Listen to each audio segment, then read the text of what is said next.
ನನ್ನದು ಧಮ್ಕಿ ಸಂಸ್ಕೃತಿಯಲ್ಲ, ಸೆಟಲ್ಮೆಂಟ್ ಮಾಡುವ ಸಂಸ್ಕೃತಿಯಲ್ಲ ಅಂತ ಮಾಜಿ ಮುಖ್ಯಮಂತ್ರಿ ಎಚ್.ಡಿ. ಕುಮಾರಸ್ವಾಮಿ ಉಪಮುಖ್ಯಮಂತ್ರಿ ಡಿ.ಕೆ. ಶಿವಕುಮಾರ್ಗೆ ತಿರುಗೇಟು ನೀಡಿದ್ದಾರೆ. ರಾಜ್ಯಸಭೆ ಚುನಾವಣೆಗೆ ಸಂಬಂಧಿಸಿದಂತೆ ಡಿ.ಕೆ. ಶಿವಕುಮಾರ್ ನಮ್ಮ ಶಾಸಕರಿಗೆ ಕರೆ ಮಾಡಿ ಧಮ್ಕಿ ಹಾಕ್ತಿದ್ದಾರೆ ಎಂಬ ಆರೋಪವನ್ನು ಮಾಡಿದರು. ಆರೋಪಕ್ಕೆ ತಿರುಗೇಟು ನೀಡಿರುವ ಕುಮಾರಸ್ವಾಮಿ, ಧಮ್ಕಿ ಸಂಸ್ಕೃತಿಯಿಂದ ಬಂದವರು ಯಾರು? ಸೆಟಲ್ಮೆಂಟ್ ಮಾಡ್ತೇವೆ ಎಂದು ಹೇಳಿದವರು ಯಾರು? ಧಮ್ಕಿ ಹಾಕುವ, ಸೆಟಲ್ಮೆಂಟ್ ಮಾಡುವ ಸಂಸ್ಕೃತಿ ನಮ್ಮದಲ್ಲ. ಧಮ್ಕಿ ಹಾಕಿ ಸಿಕ್ಕ ಜಾಗದಲ್ಲಿ ಬೇಲಿ ಹಾಕೋದು ನಮ್ಮ ಜಾಯಮಾನದಲ್ಲಿ ಇಲ್ಲ. ನಾನು ಯಾರಿಗೂ ಧಮ್ಕಿ ಹಾಕಿಲ್ಲ, ಹಾಕೋದೂ ಇಲ್ಲ. ರಾಜ್ಯಸಭಾ ಚುನಾವಣೆ ನಡೀತಾ ಇದೆ. ಆತ್ಮಸಾಕ್ಷಿಯ ಮತ ಕೇಳೋದಾಗಿ ಹೇಳಿದ್ದೇವೆ. ಇವರು ಯಾರು ಬಿಜೆಪಿ ಶಾಸಕರನ್ನ ಅಕ್ಕಪಕ್ಕದಲ್ಲಿ ಕೂರಿಸಿಕೊಂಡಿದ್ರಲ್ಲ, ಅದು ತಪ್ಪಲ್ಲವೇ? ಜೆಡಿಎಸ್ ಪಕ್ಷದ 2 ಶಾಸಕರ ಮತ ಬರಲಿದೆ ಅಂತ ಹೇಳಿದ್ದಾರೆ, ಅದು ತಪ್ಪಲ್ಲವೇ ಅಂತ ಡಿಕೆಶಿಗೆ ಎಚ್.ಡಿ.ಕೆ ಕೌಂಟರ್ ಕೊಟ್ಟಿದ್ದಾರೆ.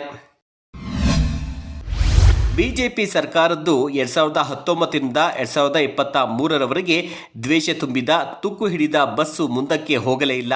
ವಿಷದ ಹೊಗೆ ಬಿಡುತ್ತದೆ ಎಂದು ಜನ ಪಕ್ಕಕ್ಕೆ ತಳ್ಳಿದ್ರು ಅಂತ ಮುಖ್ಯಮಂತ್ರಿ ಸಿದ್ದರಾಮಯ್ಯ ಬಿಜೆಪಿ ಕಾಲೆಳೆದಿದ್ದಾರೆ. ಗಾಳಿ ಇಲ್ಲದೆ ಕೆಟ್ಟು ನಿಂತಿರುವ ಬಸ್ ಎಂದು ವಿರೋಧ ಪಕ್ಷದ ನಾಯಕ ಆರ್ ಅಶೋಕ್ ರಾಜ್ಯಪಾಲರ ಭಾಷಣದ ಮೇಲಿನ ಚರ್ಚೆಯಲ್ಲಿ ನೀಡಿದ್ದ ಹೇಳಿಕೆಗೆ ಇಂದು ವಿಧಾನಸಭೆಯಲ್ಲಿ ಸಿಎಂ ತಿರುಗೇಟು ನೀಡಿದ್ದಾರೆ. ನಮ್ಮ ಸರ್ಕಾರದ ಅವಧಿಯಲ್ಲಿ ಬಿಜೆಪಿ ಸರ್ಕಾರಕ್ಕಿಂತಲೂ ಹೆಚ್ಚಿನ ಹಾಲು ಉತ್ಪಾದನೆಯಾಗಿದೆ. 2023-24ರಲ್ಲಿ 84.41 ಲಕ್ಷ ಲೀಟರ್ ಹಾಲು ಹೆಚ್ಚು ಉತ್ಪಾದನೆಯಾಗಿದೆ. ರೈತರಿಗೆ ನೀಡಬೇಕಿದ್ದ ಪ್ರೋತ್ಸಾಹ ಧನಕ್ಕಾಗಿ 2019ರಿಂದ ಇಲ್ಲಿಯವರೆಗೆ 1,178 ಕೋಟಿ ರುಗಳು ಬಿಡುಗಡೆಯಾಗಿದೆ. ಈ ವರ್ಷ 1,172 ಕೋಟಿ ರುಗಳಲ್ಲಿ 971 ಕೋಟಿ ರೂಪಾಯಿ ಬಿಡುಗಡೆ ಮಾಡಲಾಗಿದೆ. ರೈತರಿಗೆ 3 ರಿಂದ 5 ರುಗೆ ಪ್ರೋತ್ಸಾಹ ಧನ ಹೆಚ್ಚಿಸಿದ್ದು ನಮ್ಮ ಸರ್ಕಾರ ಅಂತ ತಿಳಿಸಿದ್ದಾರೆ. ರಾಮನಗರದಲ್ಲಿ ವಕೀಲರ ಮೇಲಿನ ಪ್ರಕರಣ ವಿರೋಧಿಸಿ ನಡೆಯುತ್ತಿರುವ ಪ್ರತಿಭಟನೆ ಬಗ್ಗೆ ಡಿಸಿಎಂ ಡಿ.ಕೆ. ಶಿವಕುಮಾರ್ ಪ್ರತಿಕ್ರಿಯೆ ನೀಡಿದ್ದು, ರಾಮನಗರದಲ್ಲಿ ರಾಜಕಾರಣ ನಡೀತಾ ಇದೆ. ಬಿಜೆಪಿಯವರು ವಕೀಲರನ್ನ ದಾರಿ ತಪ್ಪಿಸುತ್ತಿದ್ದಾರೆ. ರಾಜಕಾರಣ ಮಾಡುವವರನ್ನ ನಾವು ಬೇಡ ಎನ್ನುವುದಿಲ್ಲ. ಈ ವಿಚಾರವಾಗಿ ಚರ್ಚೆ ಮಾಡಲು ಕುಮಾರಸ್ವಾಮಿ ಅವರು ಸದನದಲ್ಲಿ ಸಮಯ ಕೇಳಿದ್ದಾರಂತೆ. ಅದಕ್ಕೆ ಗೃಹ ಸಚಿವರು ಉತ್ತರ ನೀಡುತ್ತಾರೆ. ಕಾನೂನುಬದ್ಧವಾಗಿ ಅಧಿಕಾರಿಗಳು ಎಲ್ಲರಿಗೂ ರಕ್ಷಣೆ, ಗೌರವ ನೀಡಬೇಕು. ನಮ್ಮ ಬಳಿ ಬಂದು ಕೂತು ಮಾತನಾಡಿದರೆ ಚರ್ಚೆಗೆ ಸಿದ್ಧ. ರಾಜಕಾರಣವನ್ನೇ ಮಾಡ್ತೇವೆ ಎಂದರೆ ರಾಜಕಾರಣ ಮಾಡಿಕೊಳ್ಳಿ, ನಮ್ಮ ಅಭ್ಯಂತರ ಏನೂ ಇಲ್ಲ. ಹೈಕೋರ್ಟ್ ನ್ಯಾಯಮೂರ್ತಿಗಳಿಗೆ ನಿಂದಿಸಿದ್ದಾರೆ ಎಂಬ ಆರೋಪದ ಬಗ್ಗೆ ಮಾತನಾಡಿ, ಆ ವಿಚಾರವಾಗಿ ನನಗೆ ಮಾಹಿತಿ ಇಲ್ಲ. ನಾನು ಈ ವಿಚಾರದಲ್ಲಿ ಮಧ್ಯ ಪ್ರವೇಶ ಮಾಡೋದಿಲ್ಲ. ನನಗೆ ಮಧ್ಯ ಪ್ರವೇಶಿಸುವ ಇಚ್ಛೆಯೂ ಇಲ್ಲ. ಅವರುಗಳು ಬಂದು ತಮ್ಮ ನೋವನ್ನು ಹೇಳಿಕೊಂಡ್ರೆ ಕಾನೂನು ಚೌಕಟ್ಟಿನಲ್ಲಿ ಪರಿಹಾರ ನೀಡುವ ಪ್ರಯತ್ನವನ್ನ ಮಾಡ್ತೇವೆ. ನಮಗೆ ವಕೀಲರು, ಅಧಿಕಾರಿಗಳು, ಸಾರ್ವಜನಿಕರ ಬಗ್ಗೆ ಸಮಾನ ಗೌರವ ಇದೆ ಅಂತ ಡಿಕೆಶಿ ಹೇಳಿದ್ದಾರೆ. ಕಾನೂನು ಬದ್ಧಗೆ ಎಲ್ಲ ಅಧಿಕಾರಿಗಳು ಎಲ್ಲರಿಗೂ ರಕ್ಷಣೆ ಕೊಡಬೇಕು, ಎಲ್ಲರಿಗೂ ಗೌರವ ಕೊಡಬೇಕು, ಮಾಡಬೇಕು.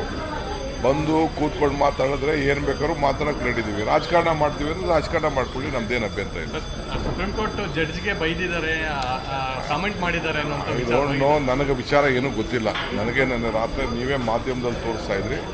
ನಾನು ಇಂಟರ್ಫಿಯರ್ ಹಾಕೋ ಇಷ್ಟ ಇಲ್ಲ, ಇಂಟರ್ಫಿಯರು ಆಗೋದಿಲ್ಲ. ಅವ್ರು ಯಾರು ಬಂದು ಅವರ ನೋವೇನಾದ್ರು ಹೇಳ್ಕೊಂಡ್ರೆ ಅದಕ್ಕೆ ಏನಾದ್ರು ಪರಿಹಾರ ಕೊಡೋದಾದ್ರೆ ಕಾನೂನು ಚೌಕಟ್ಟಿನಲ್ಲಿ ಏನು ಪರಿಹಾರ ಕೊಡಬೇಕು ಕೊಡೋಣ. ನಮಗೆ ಲಾಯರ್ಗಳ ಬಗ್ಗೆ ಗೌರವ ಇದೆ, ಸಾರ್ವಜನಿಕರ ಬಗ್ಗೆ ಗೌರವ ಇದೆ, ಅಧಿಕಾರಿಗಳ ಬಗ್ಗೆನೂ ಗೌರವ ಇದೆ.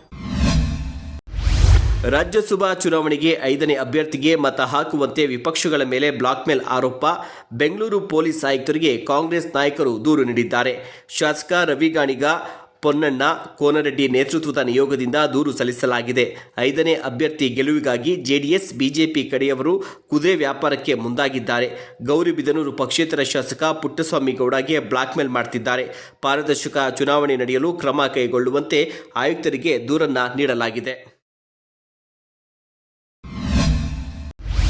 ಭದ್ರಾ ಮೇಲ್ದಂಡೆ ಯೋಜನೆಗೆ ಕೇಂದ್ರದಿಂದ ಬರುವ ಅನುದಾನ ಪಡೆಯಲು ರಾಜ್ಯ ಸರ್ಕಾರ ಸರಿಯಾದ ಮಾದರಿಯಲ್ಲಿ ಮನವಿ ಸಲ್ಲಿಸದೆ ರಾಜಕೀಯಕ್ಕಾಗಿ ಕೇಂದ್ರದ ವಿರುದ್ಧ ಆರೋಪ ಮಾಡಿ ರಾಜ್ಯದ ಜನತೆಗೆ ಪಂಗನಾಮ ಹಾಕ್ತಿದ್ದಾರೆ ಅಂತ ಮಾಜಿ ಸಿಎಂ ಬಸವರಾಜ ಬೊಮ್ಮಾಯಿ ರಾಜ್ಯ ಸರ್ಕಾರದ ವಿರುದ್ಧ ಆರೋಪಿಸಿದ್ದಾರೆ.